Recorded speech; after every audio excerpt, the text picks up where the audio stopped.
I stood in my cramped kitchen, the acrid smell of burnt coffee wafting from the ancient machine I still hadn't replaced. The late afternoon sun slipped through the window blinds, casting shadows on the cracked walls of this flat, my home, where I'd poured sweat and tears to keep it standing. Now, it felt like a battlefield. Today was my 60th birthday. I'd waited all day for a call, a text, or at the very least, a hug from my son, James, but nothing came, just the relentless ticking of the clock on the wall, a cruel reminder that time waits for no one. I just placed a small, cheap birthday cake on the table, one I'd bought myself from the corner bakery when the doorbell rang. My heart skipped a beat. Perhaps James had remembered. Perhaps he'd come to apologize for forgetting. I wiped my hands on my apron, smoothed my hair, and tried to mask the exhaustion etched into my face. But when I opened the door, my smile froze. There stood James, impeccable in a crisp suit, his eyes as cold as a stranger's. No flowers, no gift, just a stark white envelope in his hand. "Mom, we need to talk," he said, his voice flat, devoid of warmth. I ushered him in, forcing a cheery tone, but dread coiled in my chest. James sat down, ignoring the cake on the table. He slid the envelope towards me. "You should move out of this flat. I've found a good care home. It's all arranged." The blood in my veins seemed to stop. This flat wasn't just a home. It was my life. It was the last gift from my late husband, David, the place where I raised James, where every crack and corner held memories of hard but loving times. I stared at him, searching for a hint of jest, but his eyes were steely with resolve. "Why?" I asked, my voice trembling despite my efforts to stay composed. "I just want what's best for you," James replied, but his gaze flickered away, as if hiding something. "This flat's too big for one person. You need to rest. Let me handle everything." His words sounded smooth, but I caught the falseness in them. I'd raised him for 30 years. I knew when he was lying. I didn't respond immediately. Silently, I opened the envelope. Inside was a glossy brochure for a care home, filled with images of smiling elderly folk on pristine green lawns. But what chilled me to the bone was another document tucked inside a property transfer agreement. James's signature already scrawled, waiting only for mine. "You've prepared this already?" I asked. "Vai to my agretien," my voice catching. James shrugged, as if it were no big deal. "It's the best solution." "Mom, I just want things to be clear." Clear. I wanted to scream, to demand why he was treating his own mother like a commodity. But I stayed silent, my hands crumpling the paper in my grip. That evening, after James left, I sat alone in the dimly lit living room, the soft glow of the lamp illuminating a family photo on the wall. Taken 10 years ago, it showed James, beaming as he hugged me and his sister, and Emma, David, my husband, who'd spent his life building this home, smiled gently, as if trying to comfort me even now. But tonight, I felt betrayed by my own flesh and blood. Sleep eluded me that night. The hum of traffic outside mingled with the chaos in my mind. Why was James doing this? Was he after money, or was something bigger at play? I rose and opened the old drawer in my bedroom, where I kept David's letters. A small note slipped out, his familiar handwriting. "This flat is our future. Love, hold on to it." I clutched the note, my heart constricting. The next morning, I refused to sit idly by. I rang Emma, my eldest, who'd moved away after starting her own family.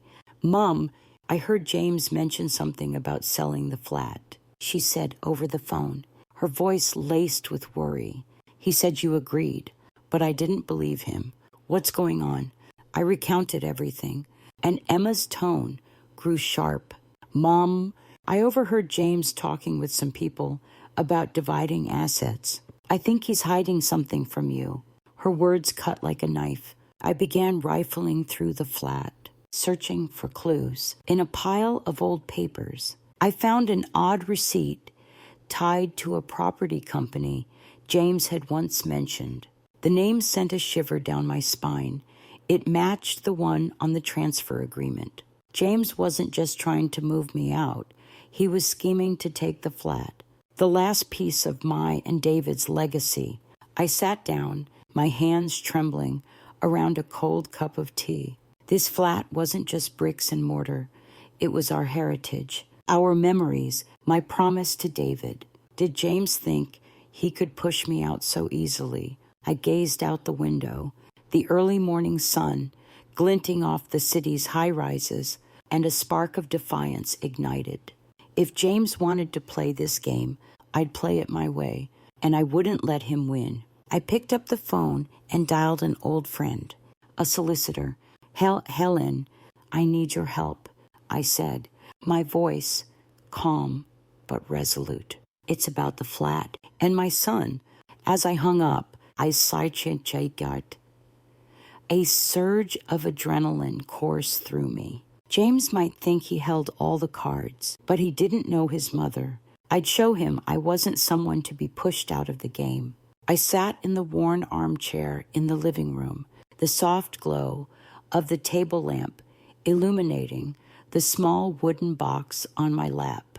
This keepsake box was the only thing I'd brought from our old house before moving into this flat with my husband, David, and our 2 children. The faint scent of camphor wood mingled with memories of days long gone. I lifted the lid, revealing David's letters, neatly tied with a faded red ribbon. I hadn't planned to read them, not today, but James's words from last night echoed in my mind, a wound still raw. I picked up the topmost letter, David's slanting handwriting, catching the light. I know you'll keep this flat for the children. He'd written, his words brimming with hope from 20 years ago. A bitter smile tugged at my lips as my fingers traced the lines. We'd done everything to hold on to this flat nights when David worked late at the carpentry shop, mornings when I rose at 4 to prepare goods for the market, all for James and Emma, to give them a home, a future. Yet now James wanted to rip it away from me. I set the letter down, fighting back tears. Outside, the din of traffic on Cromwell Road was as relentless as ever, but inside, my world felt shrouded in silence. Then the phone rang, jolting me from my thoughts. It was Emma.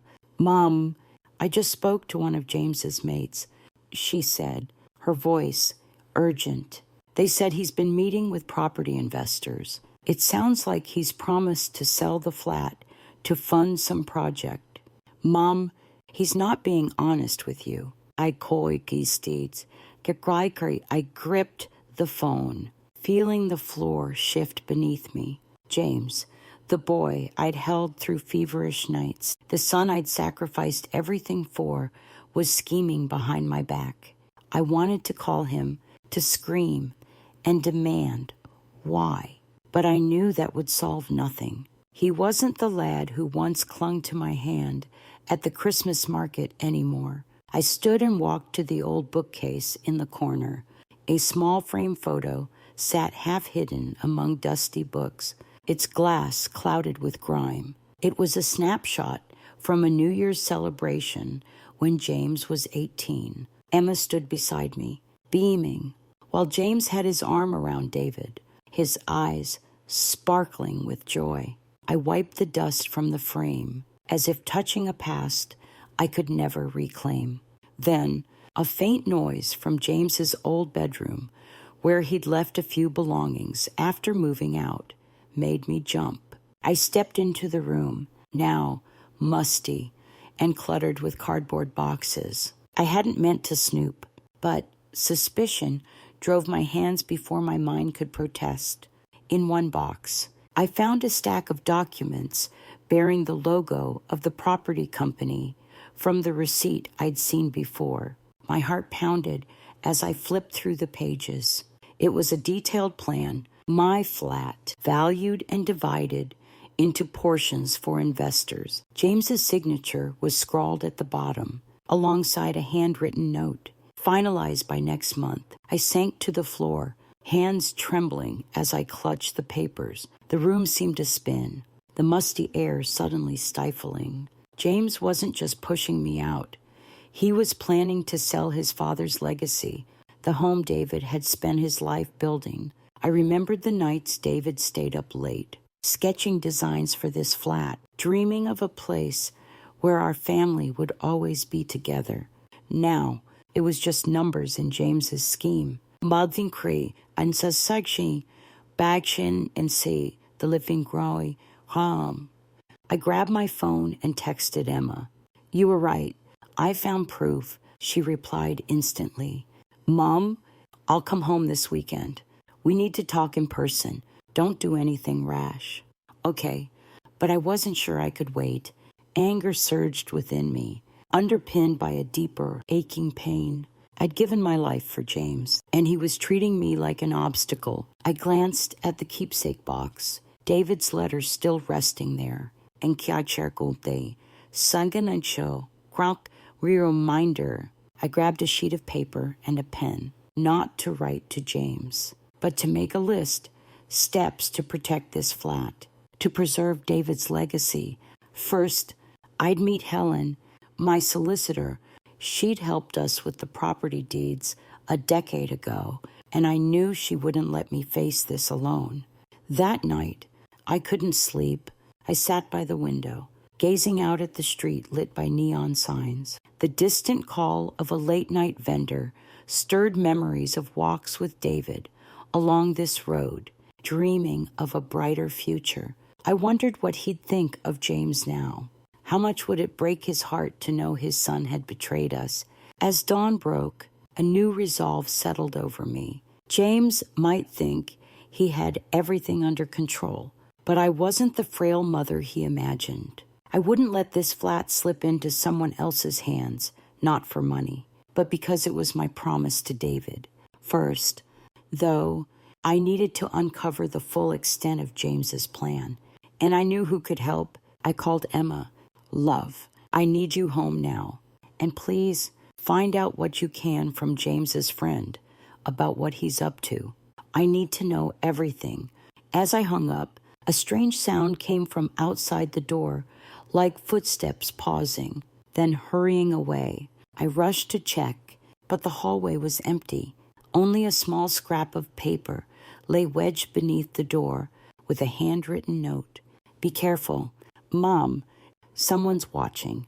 I clutched the scrap of paper, the scrawled words, be careful. Mom, someone's watching, boring into my mind. My hands trembled, not from fear, but from the fury rising within me. Who had left it, and why? This flat, once my sanctuary, now felt like a trap closing in. I slammed the door shut, checking the lock 3 times, then sank onto the sofa, forcing myself to breathe deeply. The faint smell of cold coffee from the kitchen mingled with the aged wood of the floorboards, a bitter reminder of the peaceful days long gone. That morning, I resolved not to let suspicion paralyze me. I tucked the note into my coat pocket, grabbed my phone, and texted Emma. Love, do you know anything about that note I mentioned? Her reply was instant, tinged with worry. No idea. Mom, I'm on my way home. I'll be there this afternoon. Stay put, please.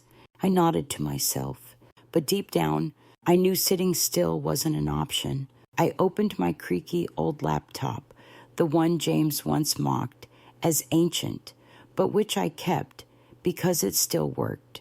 I searched for the property company listed on his documents, Vanguard Investments, Ltd. Their glossy website popped up, filled with images of sleek skyscrapers and promises of life-changing returns. But what chilled me was a small line in the About section. strategic partner. James Norton, my son's name, bold and unapologetic, felt like a betrayal carved into my pride. He wasn't just plotting to sell the flat. He was entangled in something far bigger. I returned to the box in James's old room, desperate for more clues. Tucked in a corner, I found a crumpled business card bearing the name Richard Baxter, CEO of Vanguard Investments. A phone number and email were printed neatly, but what caught my eye was a handwritten note on the back. Meet James, 7 p. 15th au the Corner Cafe.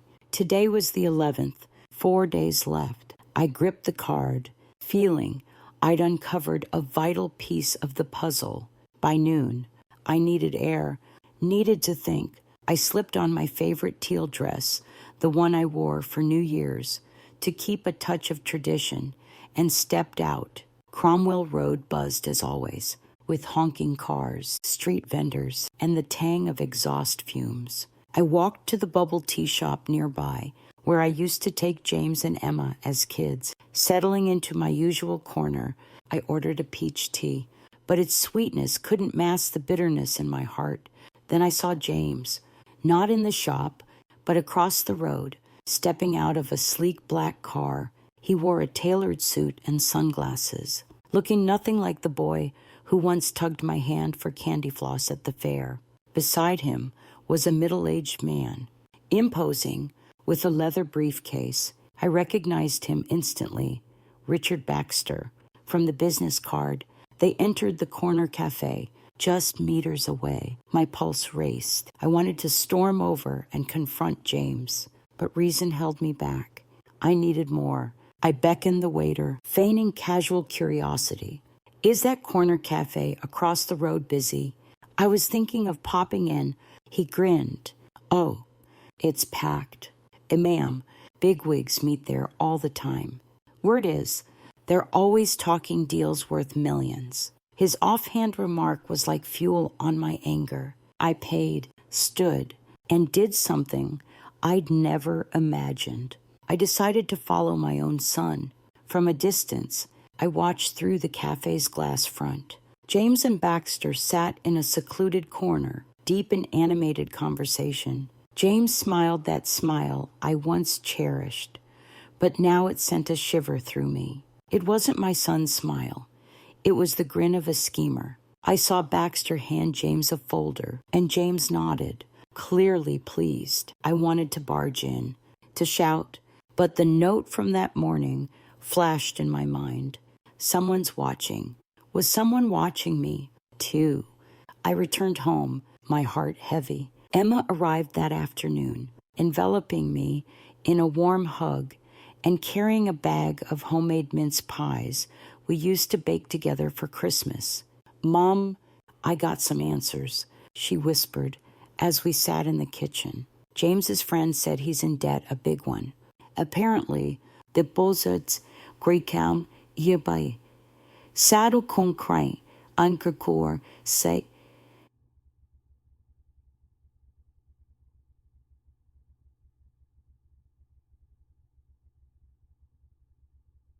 Tiba promised to clear it if he hands over the flat. But Mom, something's off. I think they're after more than just the flat. They've got their eyes on Dad's old countryside plot. Two. Her words hit like a blow. The countryside plot where David dreamed of building a little retreat for our family. Was that part of James's plan? Two. My throat tightened, as if the air had been sucked from the room. I won't let that happen, I said, my voice firmer than I felt. Emma squeezed my hand, her eyes a mix of worry and resolve. I'm with you. Mom, but we need to be careful. James isn't acting alone. That night, I lay in bed, staring at the ceiling. The ticking clock counted down like a warning. I thought of James, of soothing his tears, of sleepless nights, nursing him through illness. Had I failed him somehow? Had I done something to make him turn on his family? But then I saw that false smile from the cafe, and I knew I couldn't let emotion cloud my judgment. I sat up, grabbed my phone, and texted Helen, my solicitor. Helen, I need to see you urgently. I want to check the deeds for the flat and the countryside plot. I suspect someone's forging my signature. As I hit send, a faint noise came from outside the window, like rustling leaves, but there was no breeze. I pulled back the curtain, but saw only darkness. Yet deep down, I knew something was closing in, and I had to be ready. I sat in the living room, the dim light from the old table lamp casting shadows on the peeling walls, where a framed, embroidered lotus flower hung a gift from David for our 20th anniversary. The faint scent of incense wafted from the small altar in the corner, a quiet reminder of my promise to him to protect this home for our children. But now, my own son was trying to tear it all away. I gripped the cold teacup, my heart heavy, as I replayed James's meeting with Baxter at the cafe yesterday. They were plotting, and I had to act before it was too late. Emma arrived early that morning, carrying a bag of ripe mangoes from the countryside. She set it on the table, her eyes filled with worry, but resolute. "Mom, I spoke to Helen," she said, her voice low but steady. "She says you should check all the legal documents for the flat and the countryside plot. James might have tampered with them." I nodded, drawing strength from my daughter's presence. Emma had always been the thoughtful one, but I hadn't expected her to become my greatest ally in this moment. I told her about the mysterious note and James's meeting with Baxter. Emma frowned, scrolling through messages on her phone from one of James's friends. "Mom, I don't think James is acting alone. His mate says he's under pressure from Baxter, maybe over that debt or something worse." My stomach twisted. James, once my pride and joy, was caught in a dangerous web, but that didn't excuse his betrayal. I stood and walked to the altar, lighting a fresh stick of incense. The curling smoke and familiar sandalwood scent brought back memories of family dinners gathered around the table for ancestral ceremonies. "Emma, I'm meeting Helen this afternoon," I said firmly, "but I need your help. Can you meet James? Find out what he's up to. Don't let him suspect anything." Emma nodded, Sergei, though her eyes flickered with hesitation. "Mom, I'll try, but if he finds out I'm helping you, he'll be furious." I took her hand, feeling the warmth of her palm. "I know it's hard, love, but I can't let James destroy your father's legacy. I need you." Emma gave a faint smile, but I saw determination in her gaze. "I'll do it. Mom, he's my brother, but I won't let him hurt you." That afternoon, I visited Helen's office, a cramped room on Lyle Street, stacked with towering piles of files. Helen, her silver hair tied back and thick glasses perched on her nose, greeted me with a warm hug. "Emma filled me in," she said, her voice calm yet reassuring. "Don't worry, we'll sort this out, but I need all the documents tied to the flat and the plot." I handed her the papers I'd found in James's room, along with copies of the property deeds. She scanned them, her brow furrowing. "Something's off. Some of these signatures, they don't look like yours. I'll need time to verify." Her words sent my heart racing. Forged signatures. Had James gone that far, the floor seemed to shift beneath me, but I forced myself to stay composed. "If they're fake, what can I do?" Helen's gaze was sharp. "If we can prove it, you can void any related transactions, but you need to move fast and carefully. If James knows you're digging, he might speed up his plans." On my way home, I stopped at Borough Market, picking up some fruit for the altar, the smell of fresh herbs, the chatter of vendors, and the sharp London sunlight reminded me of days when I'd take James to the market, his small hand in mine, begging for a sausage roll. Those memories now cut like a knife. When had he become a stranger? Had I spoiled him too much, or missed warning signs long ago? Back home, I got a text from Emma. Mom, I met James. He talked a lot about a big project, but dodged questions about the flat. He seemed stressed, like he's hiding something. I'll keep digging. I read it, torn between relief and worry. Emma was en banza, but I didn't want her caught in the family crossfire. I replied, then I thank you. Love. Be careful. I'll handle the rest. That night, I sat at the dining table, poring over James's documents. A bold idea struck me. If James wanted to sell the flat, I'd get ahead of him. I could transfer it to someone trustworthy, perhaps Emma, or even sell it to keep it out of Baxter's hands. The thought chilled me. Selling the flat, David's legacy, was unimaginable. But if it was the only way to stop James, I'd do it. I called Helen again. I want a backup plan. If it comes to it, I'd sell the flat, but James can't know. Can you help? Helen paused, then said, I can, but you need to be certain. This is a big step, and there's no going back. I took a deep breath. The sight. Then eingerge, this scent. System. Scent of incense still lingering in the air. I'm sure, and Helen, I won't let James take what your father left behind. As I hung up, a faint knock came at the door. My heart leapt. It was late. Who could it be? I approached the door, clutching my phone like a lifeline. Through the peephole, I saw a shadowy figure in the hallway. But when I opened the door, no one was there. Only a white envelope lay on the floor.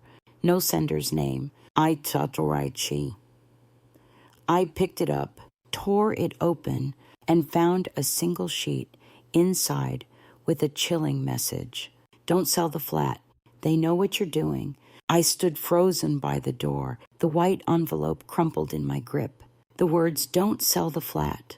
They know what you're doing, seared into my mind. Who were they? James, Baxter, or some unknown force I hadn't yet uncovered. My heart pounded, echoing like festival drums in my chest. I locked the door, double-checking every bolt, then sank onto the sofa, forcing myself to breathe. The faint incense from David's altar lingered, but it no longer brought comfort, only a deeper sense of isolation. I grabbed my phone and texted Emma. Love, I got another note. Someone's watching me. Have you heard anything more? Her reply came almost instantly. Mom, I'm trying to find out. James just called, told me to stay out of his business. He was furious. Please be careful. Don't go out alone. Her words sent a chill through me. Did James know I was on to him? Or was this just a coincidence? I couldn't wait for answers any longer. The next morning, I met Helen at her office. The air was thick with the smell of old paper and ink. She adjusted her glasses and flipped through the documents I'd given her. I've checked, she said, her voice steady. The signature on the transfer agreement isn't yours. Someone forged it, and I found an odd transaction.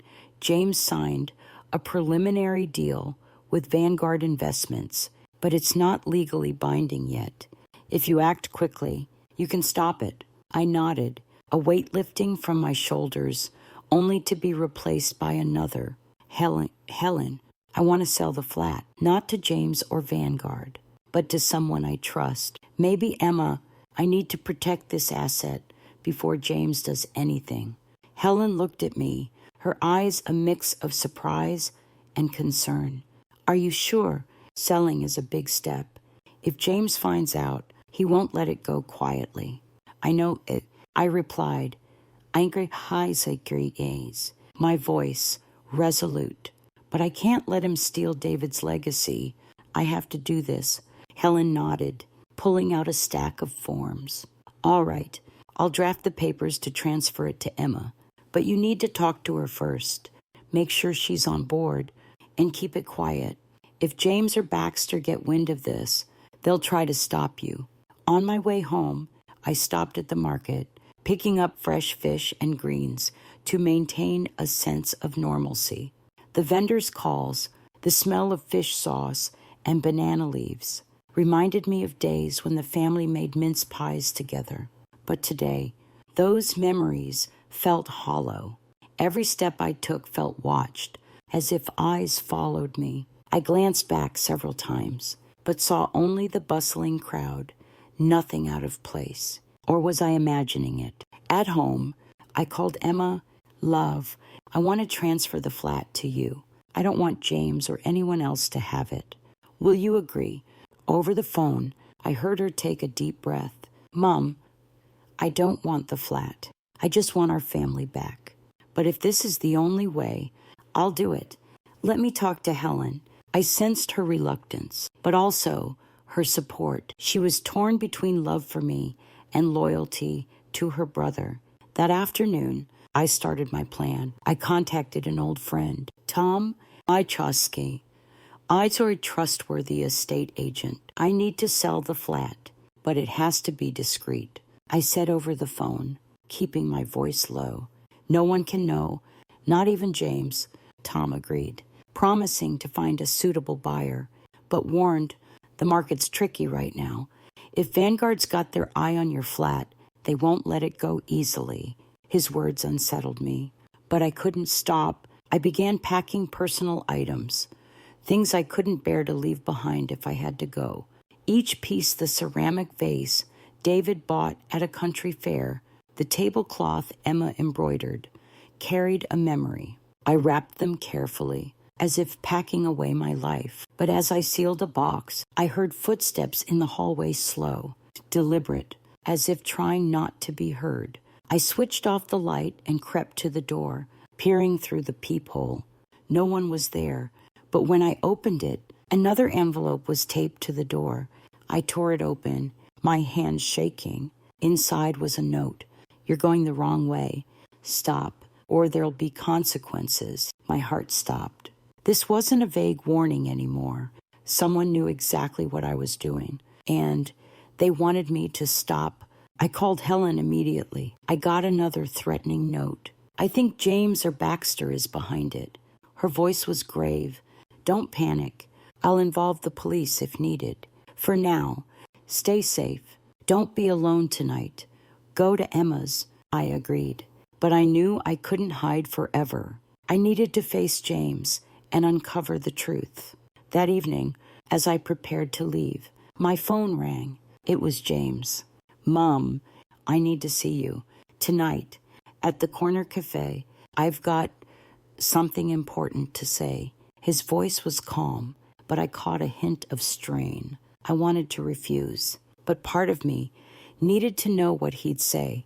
All right, I'll come, I replied, keeping my tone even.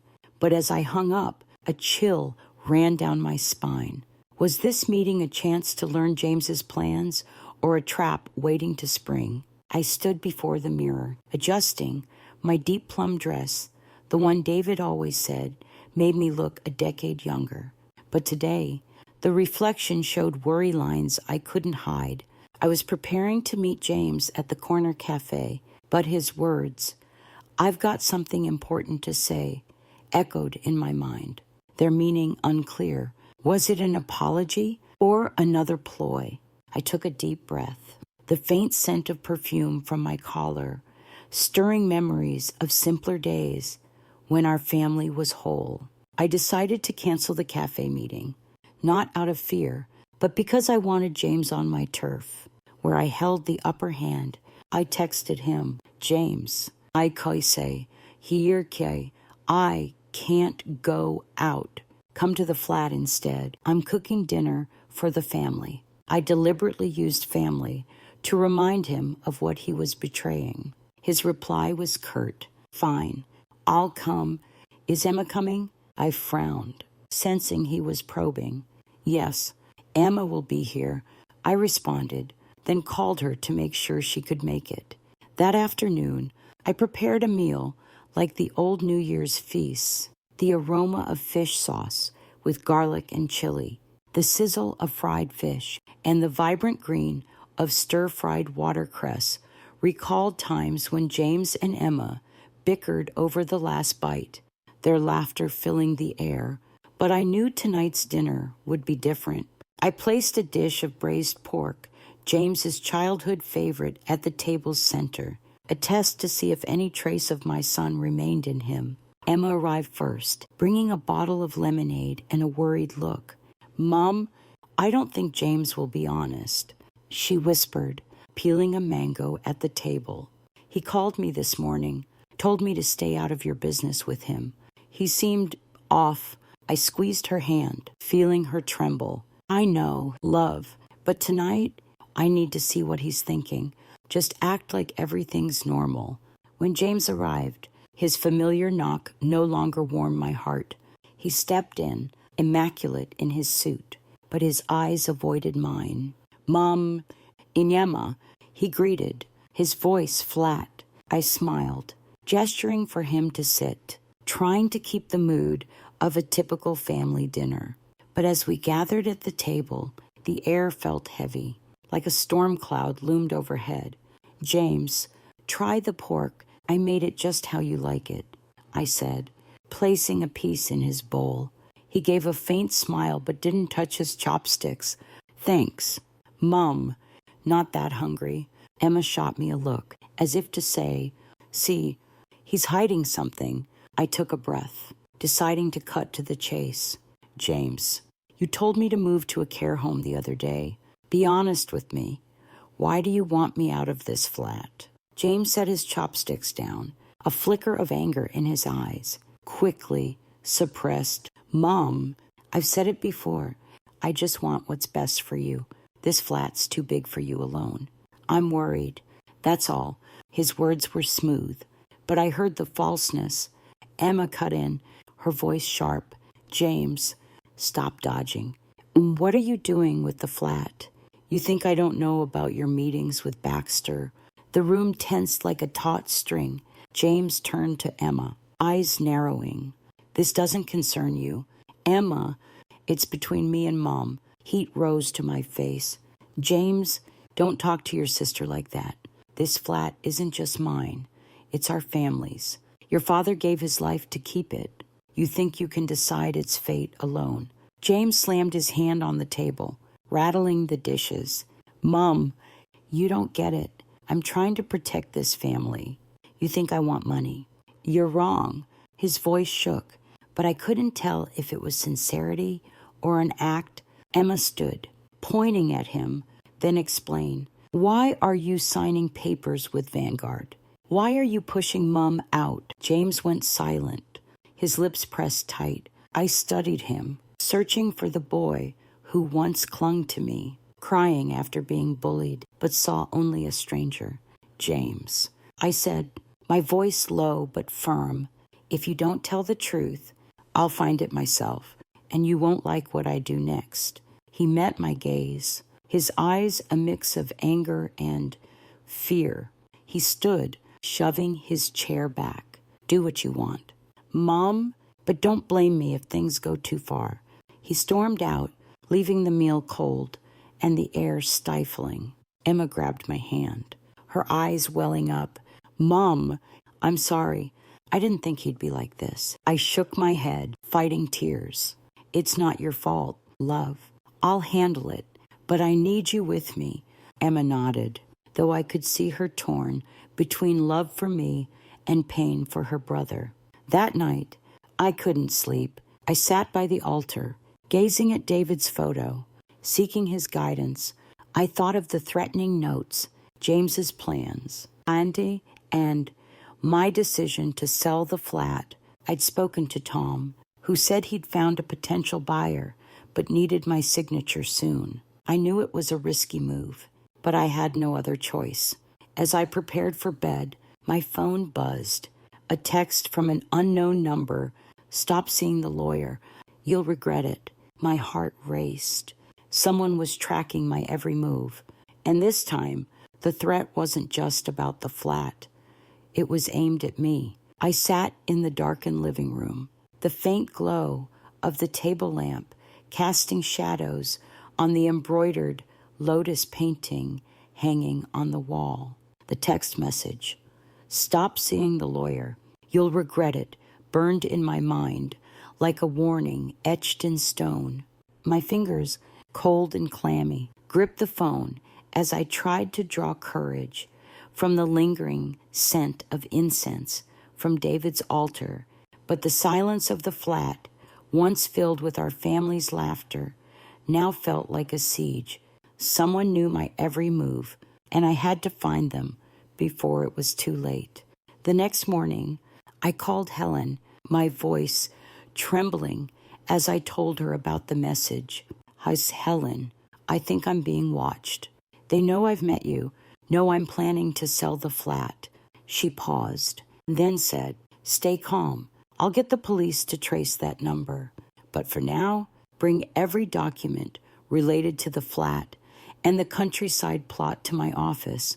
I found more irregularities. Her words set my heart racing.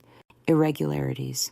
Had James gone further than I'd feared, I rummaged through the bedroom drawer where I kept important papers. In an old tin box, I found the title deed for the countryside plot, where David once dreamed of building a family retreat. But as I flipped through the pages, a strange document caught my eye.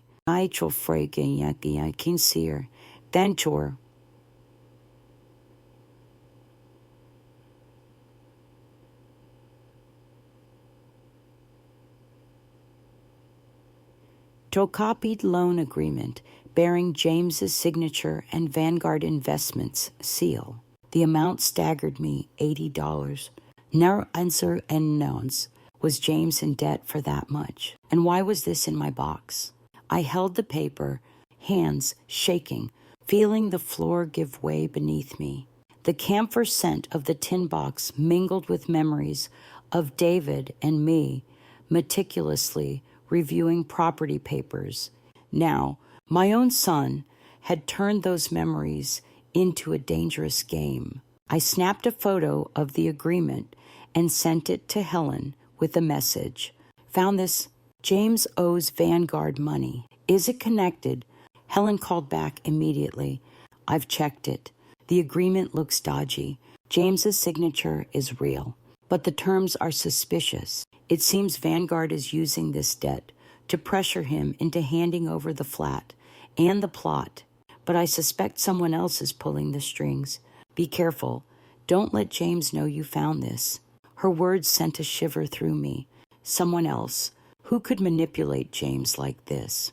I thought of Baxter, the man I saw at the corner cafe, but instinct told me the truth was more tangled. I decided to search James's room again.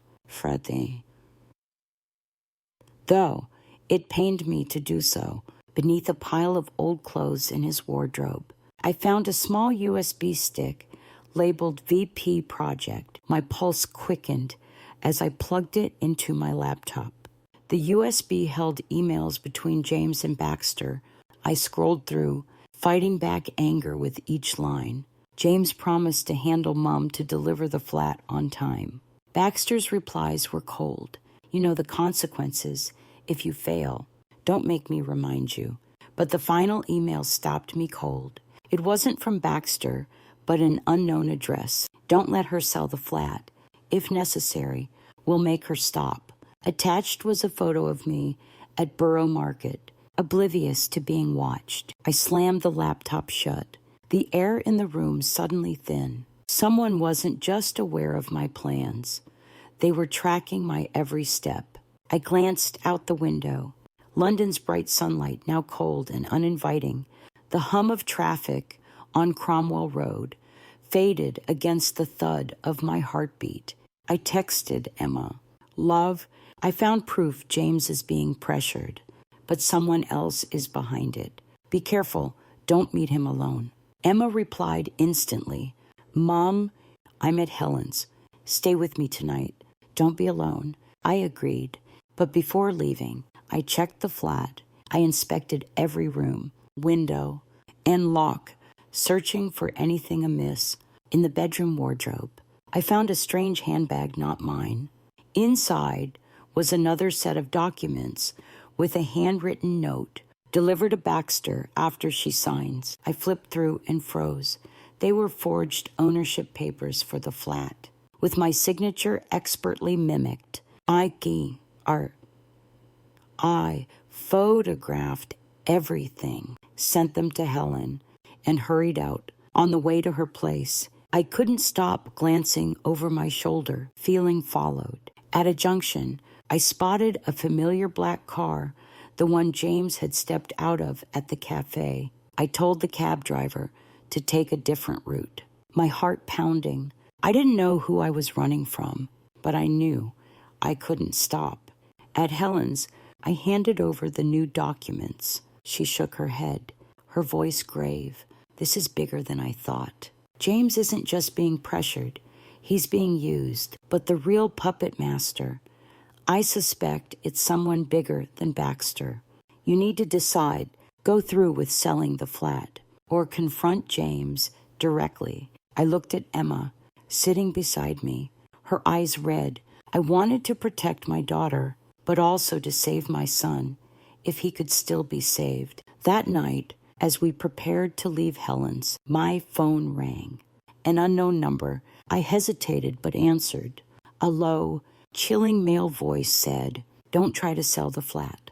If you do, it won't just be you. Your daughter will pay the price." The call cut off before I could respond. I looked at Emma, standing by the door, and knew this fight had just become more dangerous than ever. I sat in Helen's cramped office, the flickering ceiling light mirroring the chaos in my heart. Last night's threatening call, "Not just you, but your daughter will pay," echoed relentlessly, weighing down every breath. I looked at Emma, sitting across from me, peeling an orange with trembling hands, her eyes red with worry. The sweet citrus scent mingled with the musty smell of old papers, but it did nothing to ease my unease. I knew it was time to confront James, even if it meant tearing apart what little remained of our family. Emma, stay here with Helen," I said, my voice firm but betraying a tremor. "I need to see James. I have to know the truth."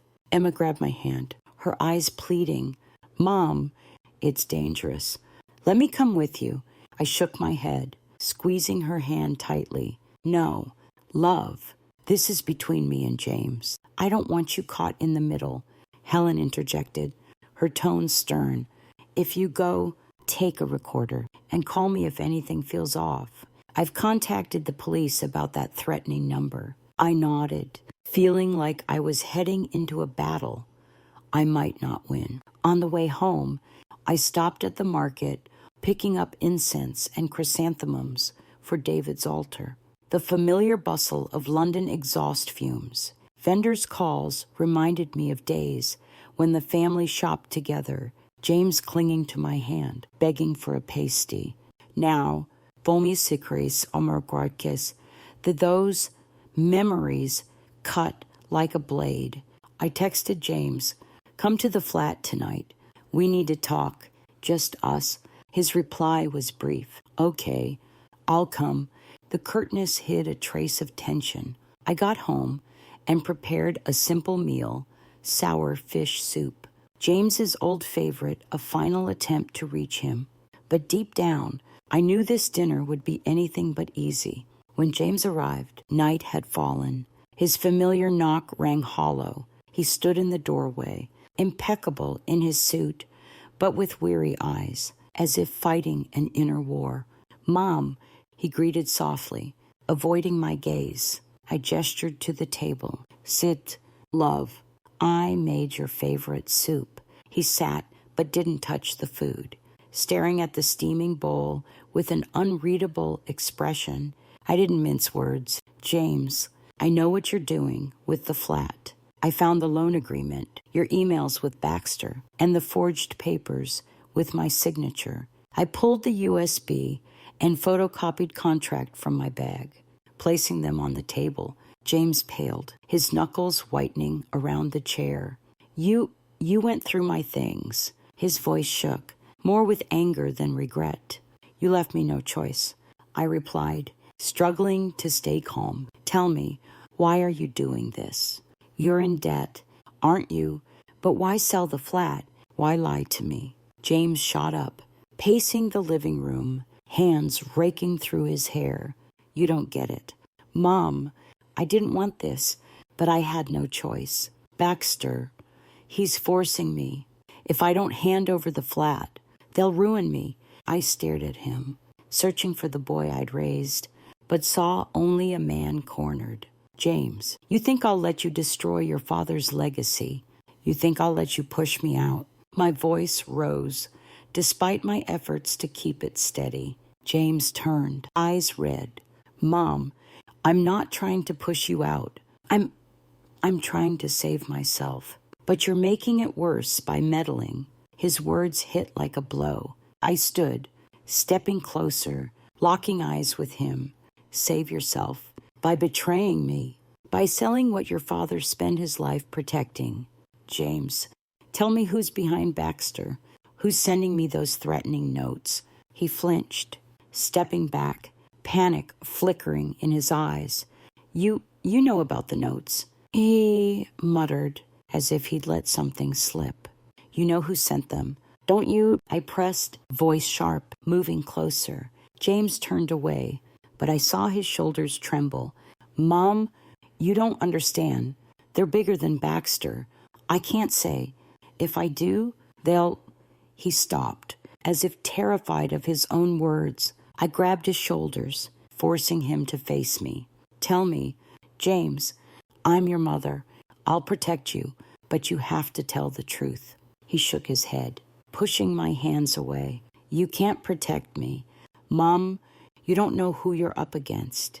He turned to leave, but I blocked the door. James, if you walk out without talking, I'll sell the flat. I won't let you or anyone take it. He froze, staring at me, his eyes a mix of anger and pain. Do that, and you'll regret it, not because of me, but because of them. He brushed past me, storming out, his footsteps fading down the hall. The flat fell silent. The sour soup, cold on the table.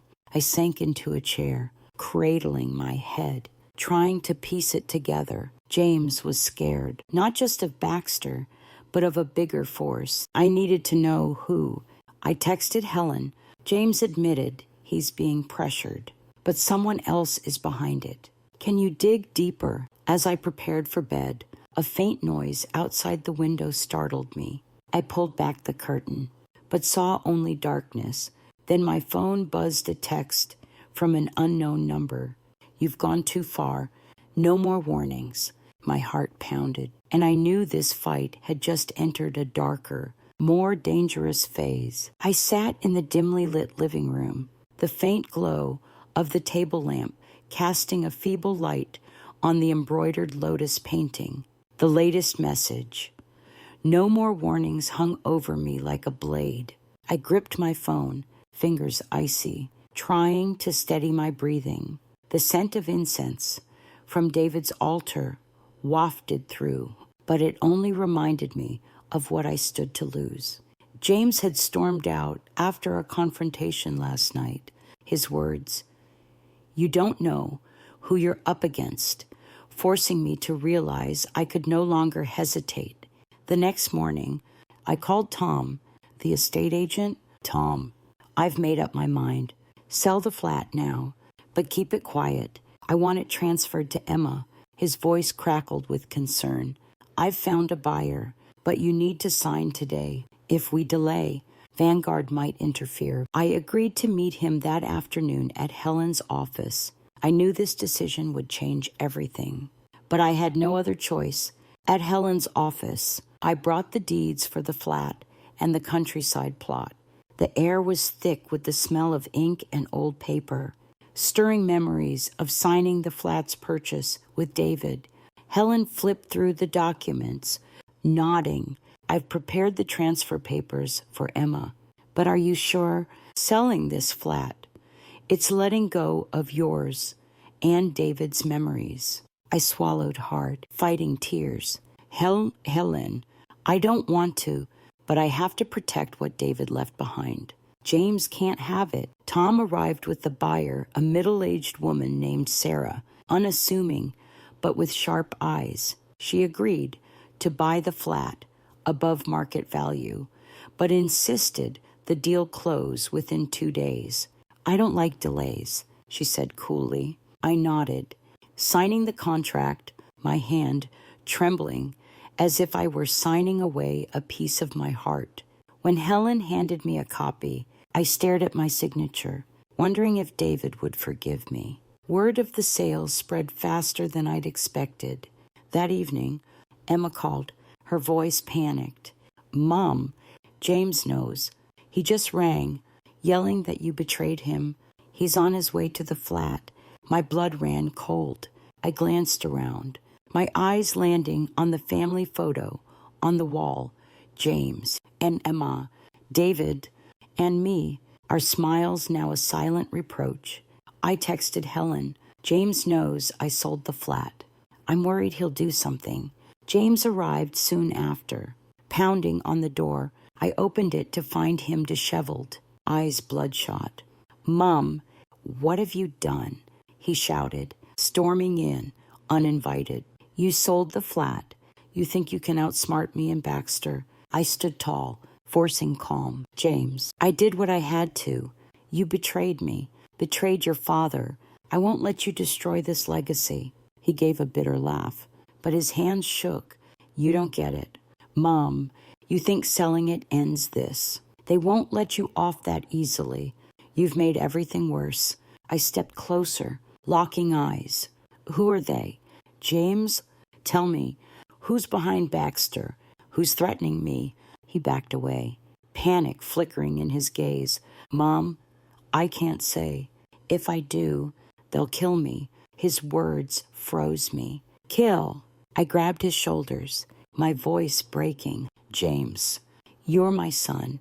No matter what you've done, I want to protect you, but you have to tell the truth. He shook his head, pushing me away. You can't save me. Mom, you've ruined everything. He turned and left, leaving me standing in the silent flat. My heart shattered. That night, Emma arrived, wrapping me in a tight hug. Mom, I'm so sorry. I didn't think it would come to this. I held her, guilt and emptiness swirling within. I'd sold the flat David's legacy, but victory felt hollow. Instead, I felt a void, as if I'd lost myself. And Emma, did I do the right thing? I whispered. She gripped my hand but didn't answer, both of us unsure. The next morning, Helen called. The sale's finalized. The flat's in Sarah's name. But I've set Emma as the trustee, as you wanted. But there's a problem. Vanguard sent a legal notice demanding the sale be voided. They claim you were coerced into signing. My brow furrowed, pulse racing, coerced. Who's behind this? Helen, she sighed. I'm not sure, but I suspect someone bigger than Baxter. You need to prepare. They won't stop. As I prepared to meet Helen, my phone buzzed. Another text from an unknown number. You think selling the flat ends this? We're not done. Attached was a photo. Emma, standing at Helen's gate, unaware she was being watched. My blood turned to ice. They weren't just targeting me. Now, they were after my daughter. I realized this fight was far from over, and I just plunged my family into deeper danger. 2 months have passed since I signed the papers to sell the flat. I now live in a small rented house in a quiet corner of South London, paid for with the sale proceeds. The new place lacks the warm glow of the old flat's wooden floors or the comforting scent of aged timber, just plain white walls and the creak of a ceiling fan. Each morning, I light incense at the small altar where David's photo gazes at me with his gentle smile. But every time I meet his eyes, I wonder if I did the right thing by selling our legacy. The sandalwood scent lingers, yet it fails to fill the emptiness in my heart. Emma visits often, bringing bags of fruit and stories of her life. Mom, I just signed a new contract with work, she said today, placing a basket of plums on the table. I think I'll be all right. I smiled, squeezing her hand, but her eyes held a trace of sadness. What about James? Love, I asked, bracing for the pain of her answer. She sighed. He's not spoken to me since, after the flat. He just vanished. I heard he moved to the Cotswolds, working for some small firm. I nodded, fighting tears. James hadn't just cut ties with me, but with his sister too. Our last confrontation, when he shouted that I'd ruined everything, still haunts me. I protected David's legacy, but at the cost of the son I loved more than myself. I gazed out the window, where London's sunlight glinted off distant high-rises, wondering if James ever felt regret. Helen called last week, saying Vanguard Investments dropped their legal challenge after failing to prove I was coerced into the sale. But she warned, they backed off too quickly. I suspect they're planning something. You and Emma need to stay vigilant. Her words kept me on edge. The threatening notes and texts have stopped, but I still feel watched. Every time I step outside, I glance back, checking for a black car trailing me. Today, I visited Borough Market, where I used to buy flowers for David's altar. The smell of fish sauce, the vendors' calls, and the vibrant hues of flower stalls stirred memories of family outings. I bought a bunch of chrysanthemums, planning to light incense and talk to David, as I always do when I need guidance. On the way back, I stopped at the old bubble tea shop where I'd seen James with Baxter. I sat in my usual corner, ordered a peach tea, but its sweetness only tasted bitter now. Then my phone buzzed a text from an unknown number. You think it's over? We're still waiting. My heart lurched. I scanned the cafe, but saw only a few customers and staff wiping tables. I screenshot the message and sent it to Helen. She replied, "Don't panic. I'll get the police to trace the number. Go home and lock the doors."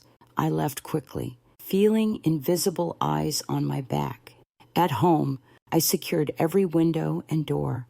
Sitting down, I opened my laptop, revisiting the emails from James's USB. I scoured them for clues about the someone he'd mentioned. One old email caught my eye from an anonymous address, mentioning a big boss and a project in the Cotswolds. Was James tied to this?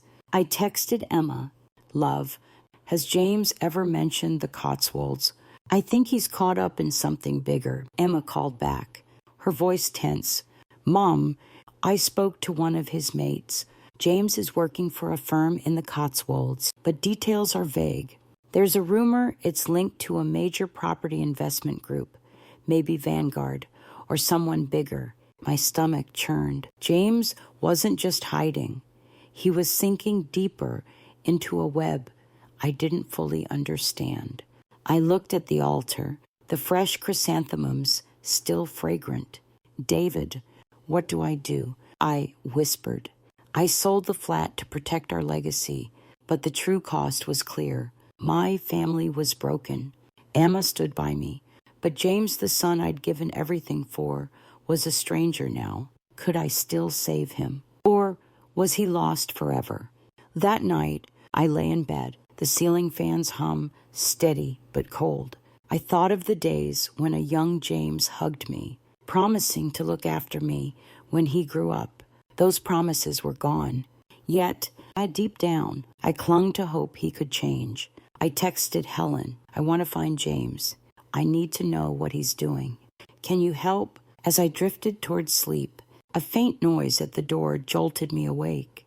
I crept over, clutching my phone, and found a white envelope slipped under the gap. I opened it, revealing a note. "Don't look for him. You'll make things worse." I stared into the empty hallway, heart pounding. Knowing this battle was far from over, I stood in my small South London house, morning light filtering through the window, illuminating the wilted chrysanthemums on David's altar. The sandalwood scent of incense no longer soothed, only deepened my pain. The latest note, "Don't look for him. You'll make things worse," lay on the table, a stark reminder that my every move was watched. I gripped the paper, my heart constricting. James, my son, was out there, caught in a web I didn't fully understand. But I couldn't stop, not when there was still a chance to mend our family. I called Emma, my voice trembling. Love, I need to find James. I have to know what he's doing, no matter the risk. She paused, then sighed over the phone. Mom, I want to save him too, but you've seen how he's changed. I'm scared if you go after him, they'll hurt you. Her words cut deep, but she was right. Still, I couldn't give up. Emma, I'll be careful, but I have to try. Will you help me? She agreed, her voice heavy with worry. I'll ask James's friends for any leads. But Mom, don't go alone. Call Helen if anything happens. I nodded, knowing Helen was already under pressure from Vanguard's legal threats. I decided to meet her first, bringing the latest threatening note. On the way, I stopped at the market, buying a fresh bunch of white chrysanthemums, an apology to David for what I'd done to our flat. His legacy. Helen's office was stifling, the air thick with the smell of old paper and ink. She adjusted her glasses, reading the note. I've informed the police, but the number from the text is a burner, untraceable. I think this goes beyond Vanguard. Someone bigger wants you to stop. I clenched my fists, fighting to stay calm. Helen, I need to find James. If he's being coerced, I have to pull him out. Is there a way?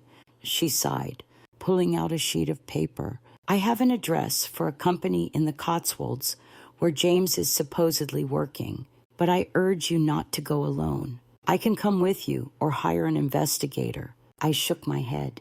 This is family. Helen, I have to do it myself. She looked at me, her eyes a mix of concern and admiration. All right, but promise you'll keep me updated on every step. That evening, Emma and I sat in the small house, planning. She brought an old photo from a family trip to the Cotswolds 10 years ago. James, 18 then, stood beside me, beaming by a serene lake. I touched the photo, longing for a past I couldn't reclaim. Emma, do you think James can be saved? I asked. In keynote, my voice catching. She squeezed my hand, eyes red. I don't know, Mom, but I know you'll never forgive yourself if you don't try. We decided to head to the Cotswolds that weekend. Emma insisted on coming. Despite her fear, I contacted Tom, the estate agent, asking him to dig into the company James was with. He replied quickly. The firm's tied to a big London-based investment group. I don't have details, but they've got a reputation for playing dirty. Be careful. His words chilled me but steeled my resolve. I wasn't just searching for James to save him. I needed to face whoever was behind this. The night before our trip, I lit incense at the altar, gazing at David's photo. David, I don't know if I'm right or wrong, but I have to find our son. I placed the white chrysanthemums beside it, their scent mingling with the smoke, like a vow. As I prepared for bed, my phone buzzed a text from an unknown number. Don't go to the Cotswolds. You'll lose everything. Attached was a photo of me at the market that morning, holding the chrysanthemums. My heart raced. Ike called Emma, telling her about the text. Mom, we can't go, she shouted. They know everything. But I shook my head, though she couldn't see. Emma, I have to. If I stop, they win. I won't let them control our family. She went silent, then said, Fine, but I'm coming with you, and we need to tell the police.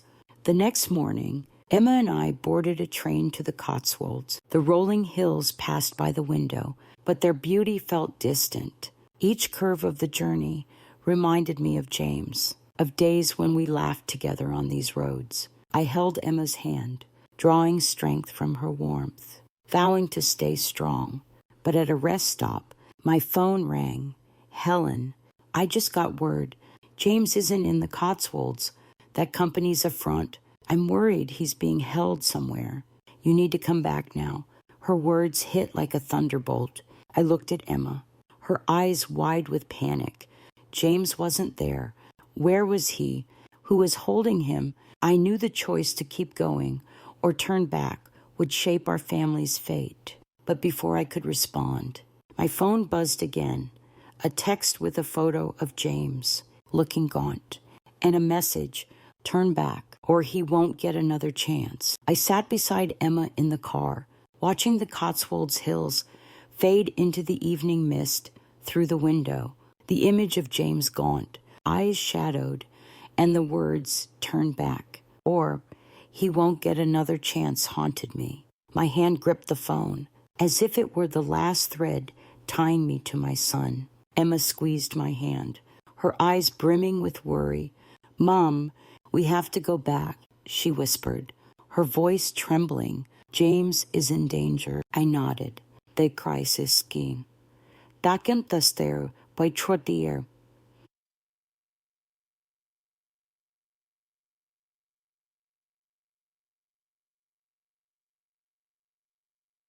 Every instinct urged me to race to the Cotswolds and find him. Reason told me I needed to be smarter. We turned back for London that night. The car was heavy with silence, broken only by the hum of the engine and Emma's sighs. I stared out the window, street lights flashing by like shattered memories. The flat David's legacy was sold. James, the son I'd sacrificed everything for, was trapped in a web I didn't fully grasp. And I, a mother, stood at the crossroads of saving him and protecting myself. Back home, I called Helen. I got a photo of James. They're holding him. Can you get the police involved? Her voice was tense. I reported the threats when you sent them. They're investigating, but I suspect James isn't just a victim. He might know too much on us, and they want him silenced. Her words cut like a knife. James, despite his betrayal, was still my son. I couldn't lose him. The next morning, Emma and I went to the police station. A young officer, Tom, met us. I showed him the photo of James and the threatening messages. Ma'am, we're tracing the numbers, but their burner's hard to track, he said gravely. Based on your information, Vanguard Investments is linked to a larger property syndicate, possibly involved in money laundering. We'll look into it. I gripped Emma's hand, feeling the world crumble around me. That day, I lit incense at David's altar, placing the wilted white chrysanthemums beside his photo. David, I'm sorry, I whispered, tears streaming down. I couldn't save the flat. And now James is in danger. What do I do? The sandalwood scent mingled with memories of family evenings when a young James hugged me, begging for bedtime stories. Now, those moments were ashes. Emma suggested a family meeting, even if it was just us.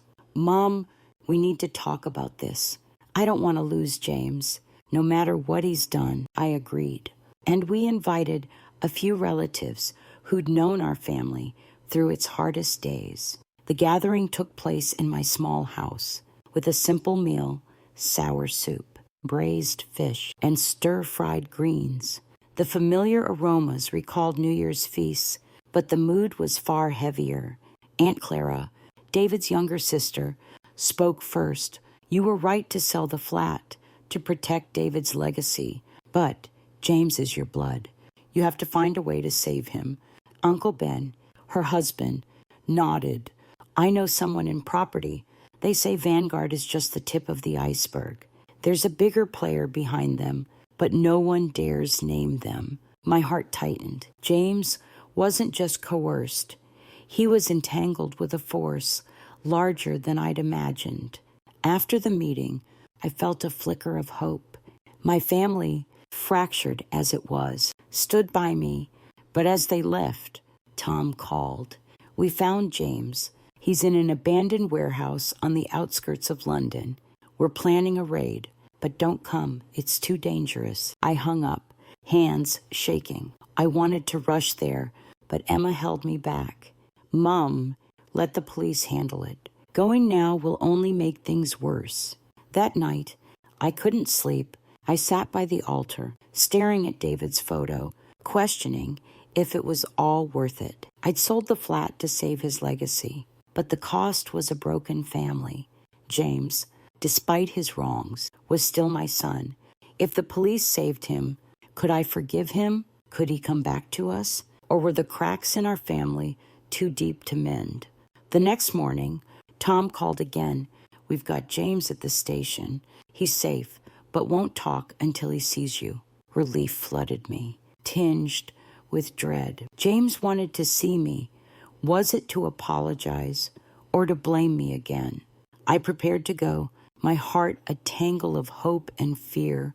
As I stepped out, I glanced at the lotus painting, now hanging in my new home, the only relic from the old flat, a reminder of what I'd lost and what I was still fighting to hold on to. I knew this meeting with James would decide everything. Could I forgive him? Could our family start again? Or was this an open-ended story with no clear resolution? I stepped into the glaring London sunlight, my heart clouded with uncertainty